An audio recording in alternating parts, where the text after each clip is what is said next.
Hello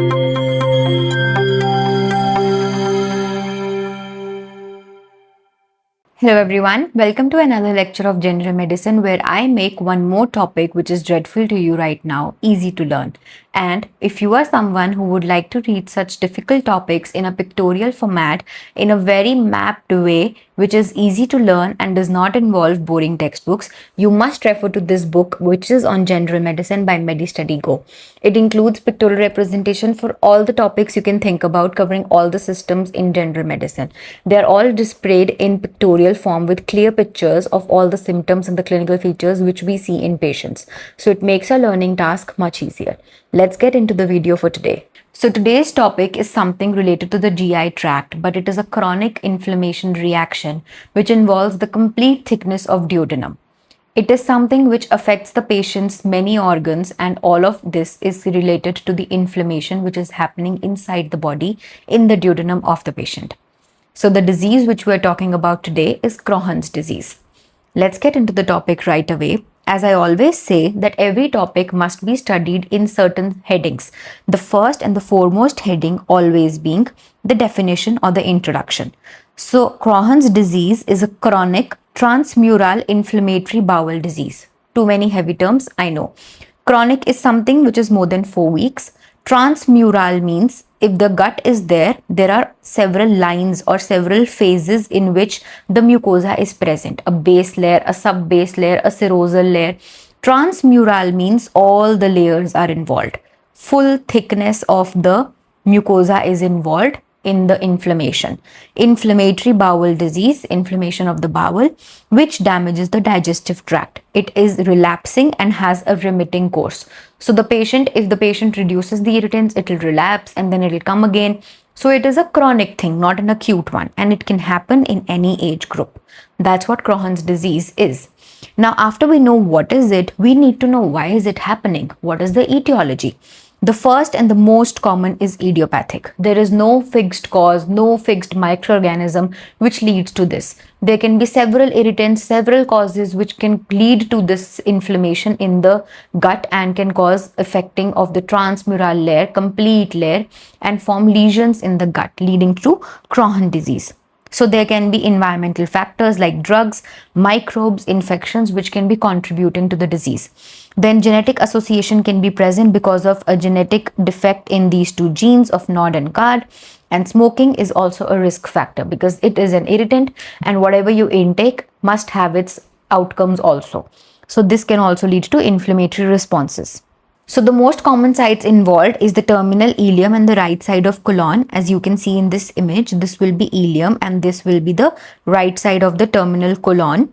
So these two sites are the most common ones, whereas whole of the colon can also be affected. Any site can be affected. There's no specific incidence. Now, what are the gross features? Usually you see multiple lesions, which is more in number. There are skip lesions present. What is skip lesion?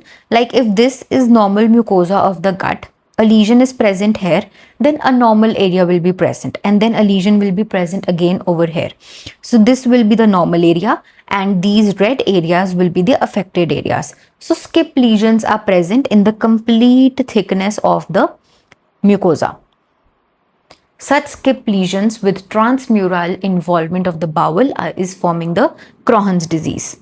Then there is transmural inflammation, as we already studied. There is typical cobblestone appearance of mucosa. Cobblestone is when round stones are placed together in parks and gardens. That is known as cobblestone. So there will be inflammation like this. If you see in a cross section, cobblestone appearance will be seen. Another feature for Crohn's disease is creeping fat, which is seen on the anti-mesenteric serosal surface. Now, what does this mean? Due to excess fat production, you will see like intestine is being covered by fat. That is, creeping fat can be present. Serosal means outside, which is the external surface. Anti-mesenteric means which is opposing to the intestine. So you see creeping fat in Crohn's disease on the anti-mesenteric border, and you look like the fat is creeping over the serosa. It is covering the serosa. So this is the common characteristic features, which is cobblestone, creeping appearance, transmural inflammation, skip lesions. These are the characteristic features of Crohn's disease, which can help you remember and characterize the disease if you know these features. Now, once we know what is the etiology, definition, and the gross features, we need to know why is this disease happening? What is the pathophysiology of Crohn's disease? Even though idiopathic is the most common cause, but still there has to be something, a process in which this disease is unfolding. So what is the process? Now, suppose there are too many irritants present in the gut. The gut has its own lymphoid tissue called as the gut associated lymphoid tissue, or the GALT. The GALT has some Peyer's patches present in the intestine, which are responsible to maintain the immunity in the gut. Now suppose the microorganisms or the irritants, they increase in number, and these have led to some inflammation in the gut. Now the epithelium is smooth right now, but the inflammation is causing some disruptions in the epithelium. These disruptions lead to the creation of a leaky epithelium. The epithelium doesn't stay as intact as it should be.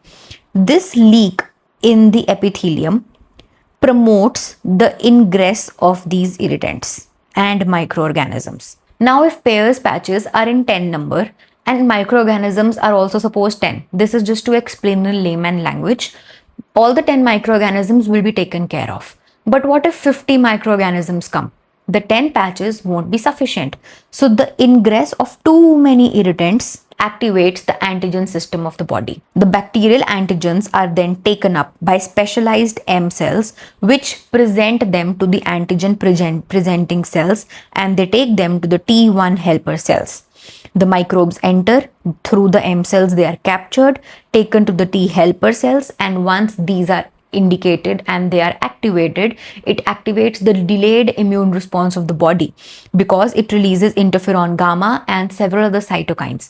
The macrophages get activated and they burst and degranulate to release the cytokines, which causes a chronic inflammatory reaction, thereby leading to the inflammation of the bowel. So the T cell activation and differentiation results in mediated cytokine response. With the secretion of cytokine interferon gamma, it amplifies the T cells, thereby causing inflammation and chronic ulceration, and Crohn's disease happens. So this is the main pathophysiologic phenomena which occurs in Crohn's disease. Now, what does Crohn's disease present like? What does it look like? Any inflammation which happens in the body cannot be contained to one simple organ.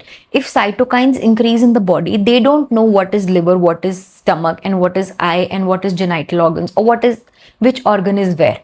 The cytokines will travel in the blood and in the plasma, and they'll affect all the organs if they are produced in a large quantity.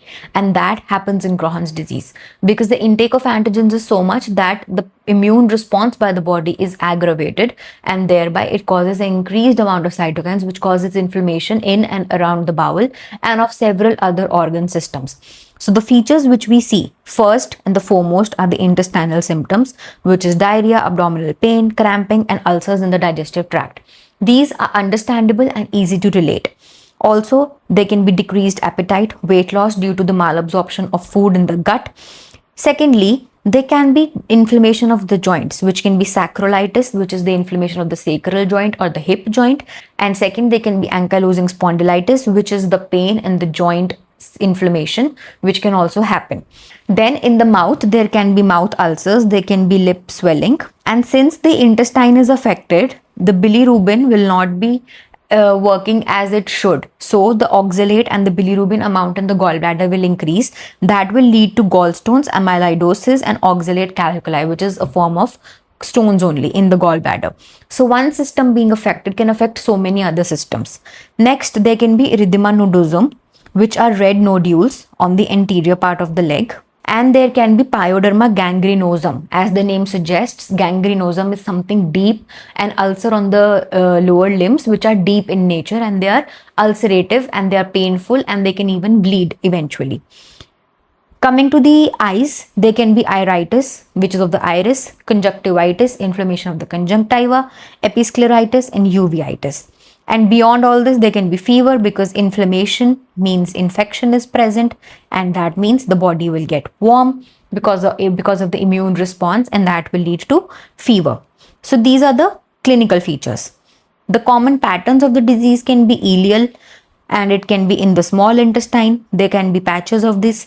It can be in the colon, the Crohn's colitis, or it can be in the perianal area also.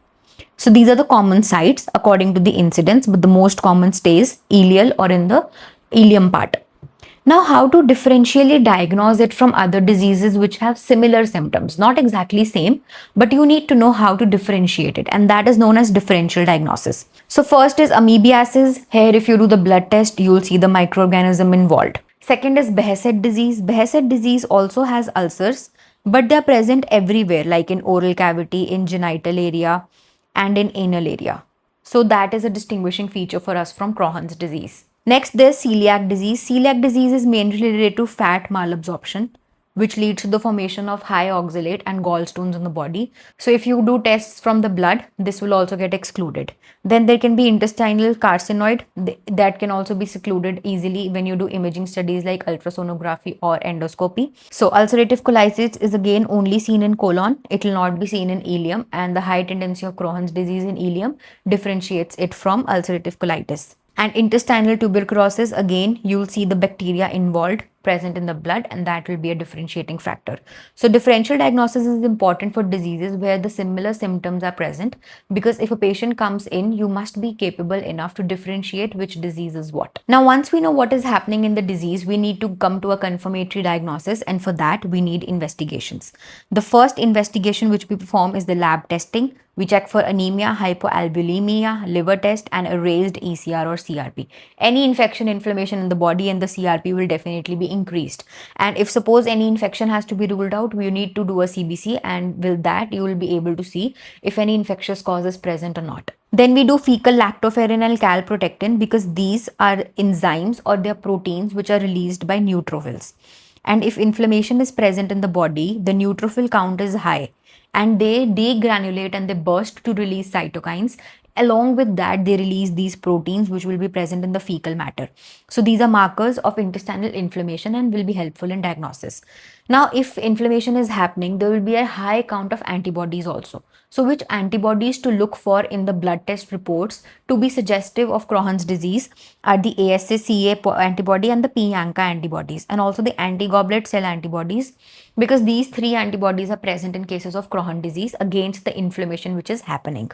Then you can do stool examination, because you can exclude if any Clostridium difficile or any other infectious microorganism is present.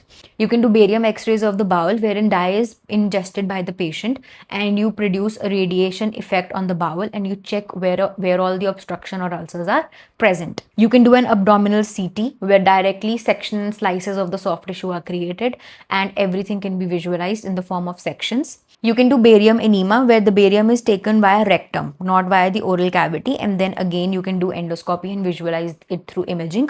Finally, you can do colonoscopy, where it is similar like endoscopy but of the lower GI tract, and a camera or a small digitized device is used and taken inside the gut and visualized exactly how the mucosa is present, what are the features which you can see, and accordingly you can plan the treatment. After we know what is happening, what disease is happening, we need to treat it. So the treatment part of Crohn's disease includes removal of the irritants, as always, the first irritant being smoking.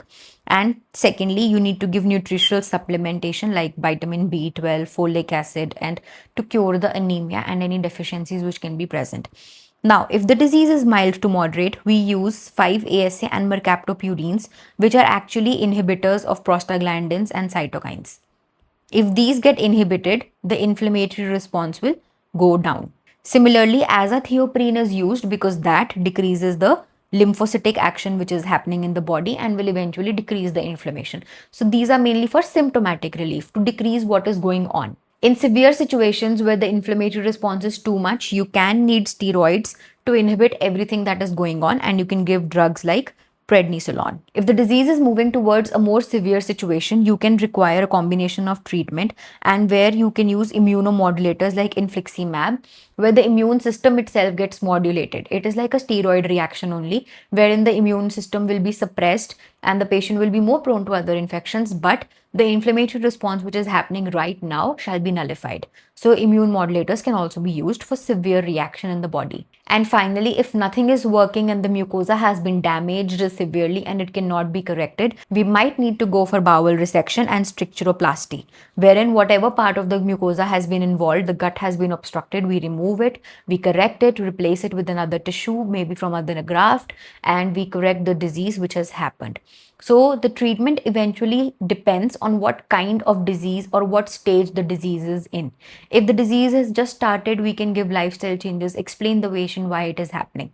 If it is of mild situation, we can give suppressants for the neutrophils and the lymphocytes and prostaglandins so that the immune response is decreased. But if it is in severe situation, we might need steroids and immunomodulators. And beyond that, if it is irreparable, we need to remove the tissue which has been spoiled and degenerated. For that, we'll need bowel resection and stricturoplasty. I hope you understood this topic under the headings I taught you in. And before I leave you, I'm going to ask you two questions to be solved. So the first is in the form of a flashcard where you see a question, you flip it over and you get the answer. So the question is one clinical feature to diagnose Crohn's disease. There can be creeping fat, there can be skipping lesions, there can be transmural inflammation. So the most common is transmural inflammation with skip lesions. If it comes in the form of an MCQ, you can rule out what all features are not present and you can tick your answer. Secondly, I'm going to ask you an MCQ. If you're preparing for NEET, MCQs need to be solved every day. For whatever your topics you are studying, you need to solve MCQs because that will give you on-hand practice.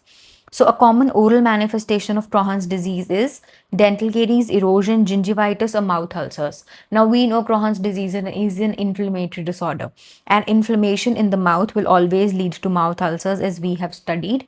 So the answer goes mouth ulcers. You can solve so many such flashcards and MCQs on our app by medistudygo. And you can solve topics of general medicine as well as other subjects. Under the categories, you can have mind maps, notes, videos, flashcards, and MCQs. You can get all this data at just one app.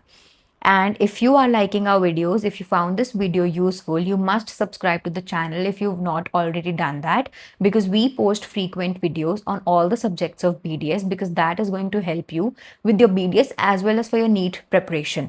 Do like this video and comment below this video if you have any doubts, and we'll get back to you. And also drop any suggestions for videos which you want to be released first. We'll definitely give you preference. I hope this video was useful, and if it was, keep watching us. Happy studying.